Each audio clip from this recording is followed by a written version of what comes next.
Shit from O-A-K-L-A to L-B, I'm a Raider. Raider Nation, what's going on? Mitchell Renz here from the Raiders Report, ready to break down all the latest Raiders news and rumors that you guys need to know. We're going to be talking about two veteran cornerbacks that this team could go out and sign. I'm also going to give you an update on Nelson Agholor. We're going to talk about A.J. Boye, and that's going to be a little bit near the end of the show.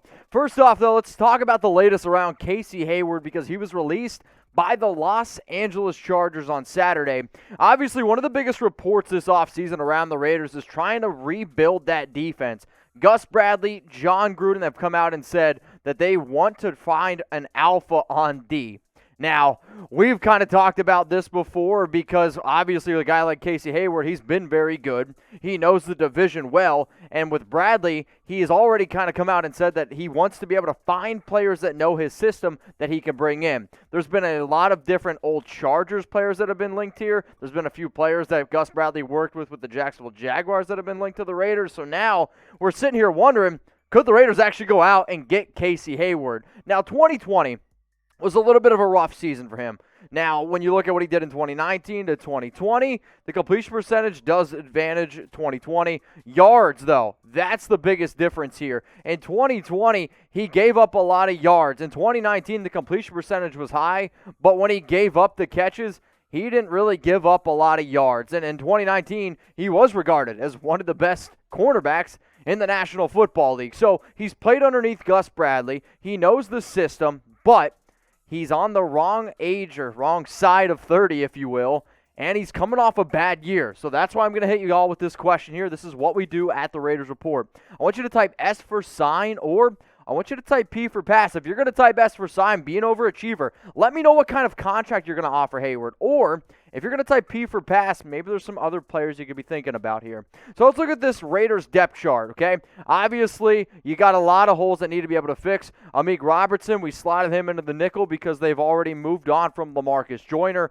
But if you go out and get Hayward, he's not going to take over as the cornerback one spot. At least I don't think he does over Trayvon Mullen. He does, though, take over Damon Arnett's spot. But there's been even more reports out there now that the Raiders are really high on a guy like Isaiah Johnson. I'm excited to see what Johnson can do, but I still would believe that they would have more confidence starting Hayward, and I actually also think that Damon Arnett would learn a lot underneath Hayward. Now, let's just say they don't decide to go out and get a guy like Casey Hayward. I talked about some other free agent targets that the Raiders could go out and get. This was last week, and I based it on overall team need. I based it on overall how likely I think the Raiders go out and get it. I had Desmond King there. Desmond King, you match him back up with Casey Hayward. Those two have obviously played together. Brian Poole, a phenomenal slot corner. If you want to be able to find somebody that can really take over for LaMarcus Joyner or what the Raiders were trying to get out of Joyner, Brian Poole would be a great name. Jason Verrett, Chidobe Awuzie. Also, the third name on here is Richard Sherman, and that's where I'm going next here on the Raiders Report.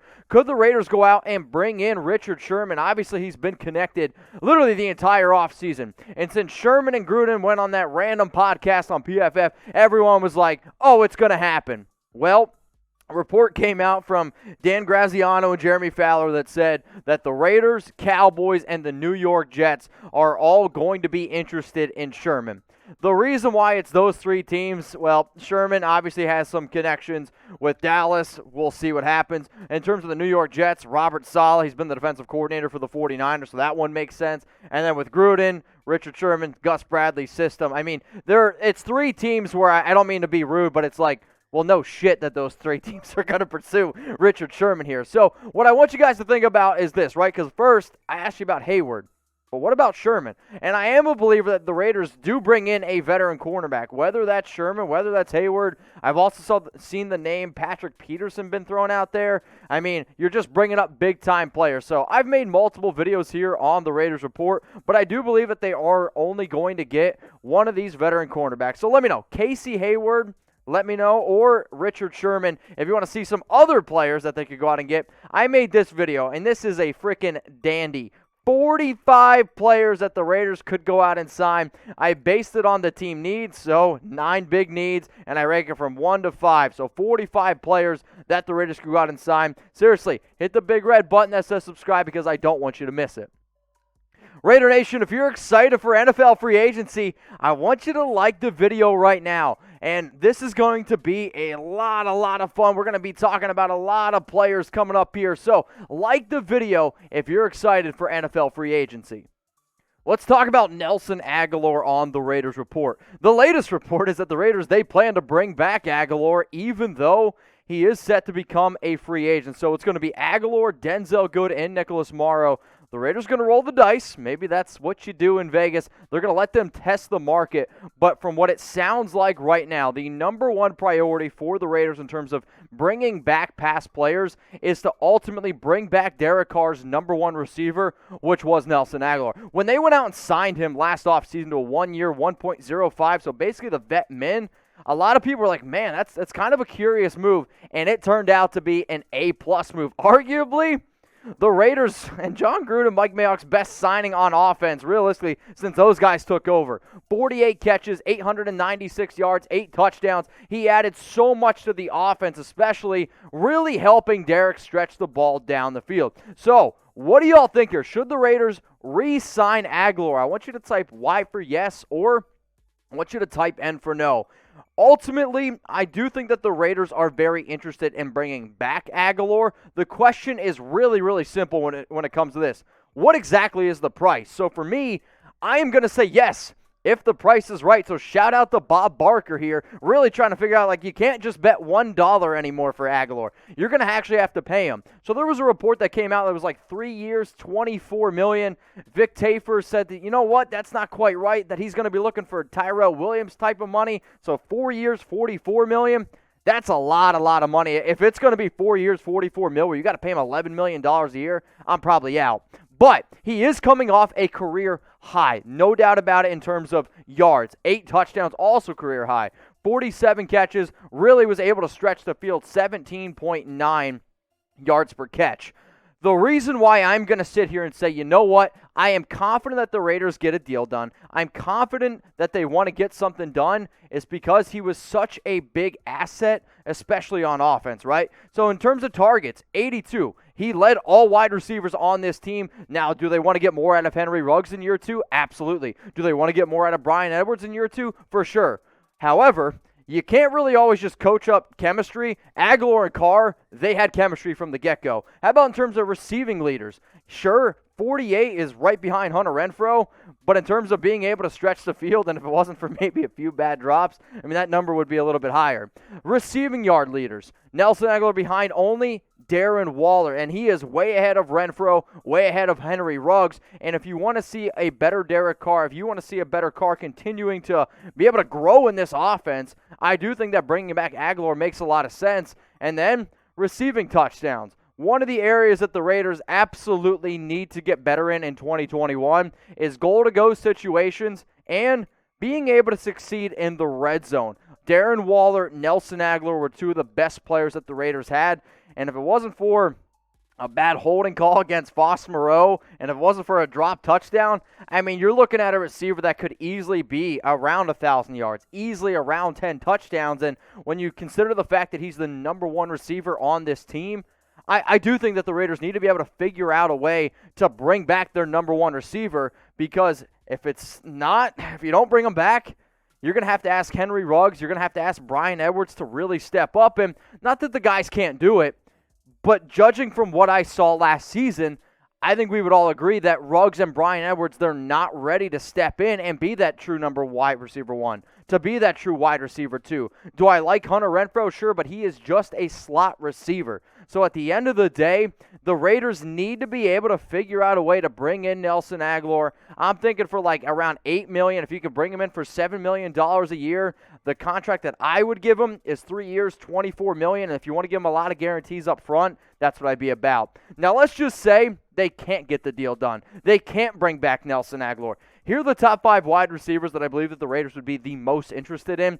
Juju Smith-Schuster would be number 1 because of talent, because Jon Gruden seems to like him, and he grew up a Raiders fan. Is kind of all these connections here. I personally would pass on Juju. The number 1 guy that I would want the Raiders to bring in is Curtis Samuel, who 24 years old, 4 years of NFL experience, can do a lot of different things. And not that he's like Tyreek Hill, because he's not, but if you could use him as a gadget-type player the way the Chiefs use Tyreek Hill, I do think that makes a lot of sense.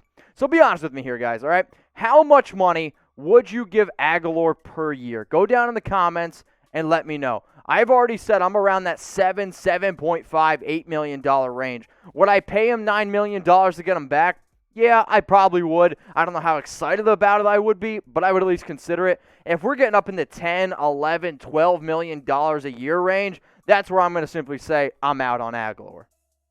Today's show is presented by BETUS. Everyone that watches the Raiders Report knows how awesome of a deal we got going on at BETUS. Go to chatsports.com/Raiders, promo code Raiders125. For those of you that maybe are new to the Raiders Report, it's the best deal on the internet. Like, I'm not kidding you when I say that. It's the best deal on the internet. If you deposit $100, you get $125 for free to bet with. So, if you go to chatsports.com/Raiders, the promo code Raiders125, it gets you 125% deposit bonus. So imagine a world where you can deposit $100, you get $125 free to bet with, okay? You with me? Cool. And I have an opportunity to also get you a jersey, but before I tell you how to do that, let me know here. Take a guess.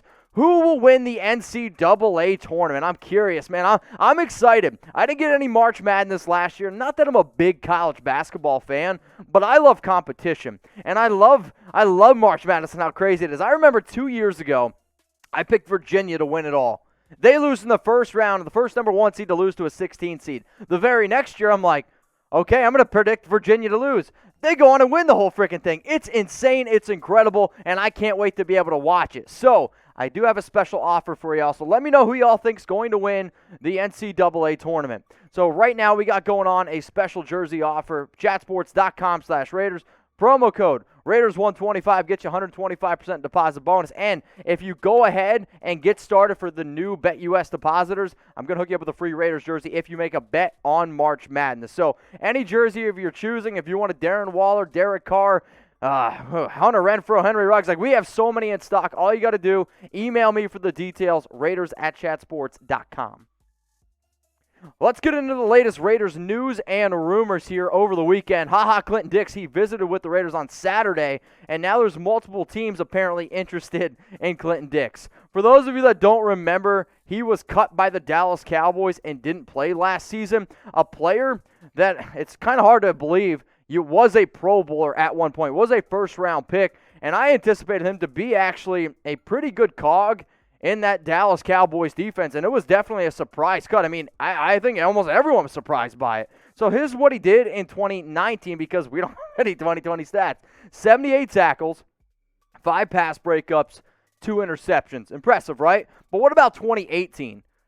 93 tackles, 1 tackle for a loss, 6 pass breakups, and 3 interceptions.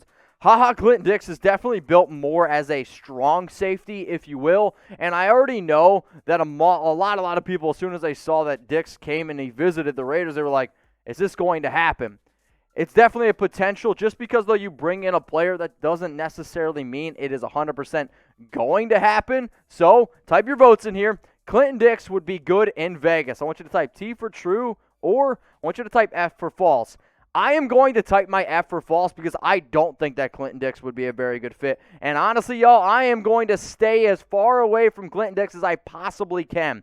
Not only do I don't think that he's kind of washed up, remember how bad the Cowboys defense was last year? I mean, you could have made the argument just as bad as the Raiders, if not worse, and he wasn't even good enough to make that team, that roster. And on top of that, we're looking for a true center fielder for the Gus Bradley defense. He's not that. He is a strong safety just like Jonathan Abram. I want a cover safety. That's not what Clinton-Dix is. So if you don't go after him, how about one of these 5 guys? And speaking of 5 guys, I am really freaking hungry, and that sounds amazing. Not a sponsor. John Johnson, he would be my number 1 player, though. No doubt about it.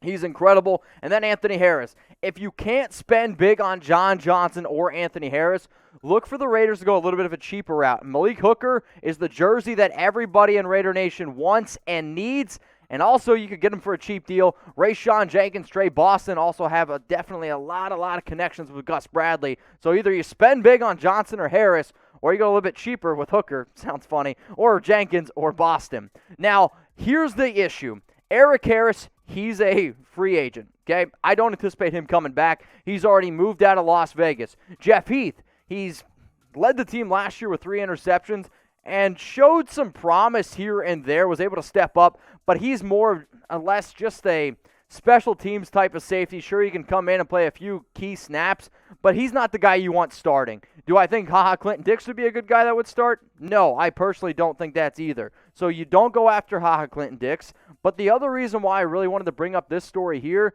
is because just because you bring in a guy for a visit, that doesn't mean he's going to sign. Speaking of A.J. Boye, who came in last Thursday for a visit with the Raiders, he ended up leaving Las Vegas, didn't have a deal done. There was a report out that doesn't necessarily mean that Boye is not going to get signed. I would be surprised if he was ultimately signed today. He is headed to the Cincinnati Bengals for a visit. Maybe he can find a good connection there. Their top cornerback, William Jackson, set to be a free agent. But from everything that I know right now, A.J. Boye doesn't look very likely that he's going to end up with the Las Vegas Raiders. All right, y'all, if you made it this far in the video, that means that you like the Raiders Report almost as much as Monica loves Clinton-Dix. If you thought I was going to make it through the entire video without making a joke, well, then you don't know me very well. Seriously, hit that big red button that says subscribe, and if you already subscribed, take the link that you see below, youtube.com/RaidersReport. Send it to some Raider fans.